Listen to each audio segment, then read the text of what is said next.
सबक नंबर 12 इत्तेहाद क़ुव्वत है। हिकायत बयान की जाती है कि एक आदमी बहुत बूढ़ा था, शेखन कबीर, बहुत बूढ़ा था। जब उसकी बीमारी बहुत ज़्यादा बढ़ गई और वो ख़ुद को मौत के करीब महसूस करने लगा तो उसने अपने बेटों को बुलाया।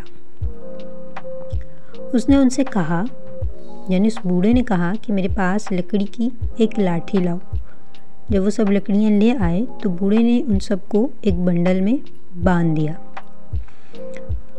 उसने कहा, तुम में से हर एक ये बंडल ले उसे तोड़ने की कोशिश करे, यानी अपने बेटों से कहा कि इस बंडल को तोड़ो।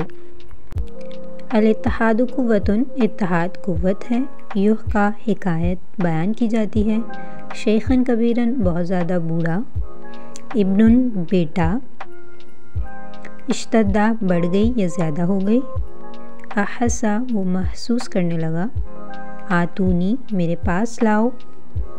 हिज़मतुन, बंडल या गट्ठा। यक्सिरु, तोड़ना। बाकी सबक अगली वीडियो में देखिए।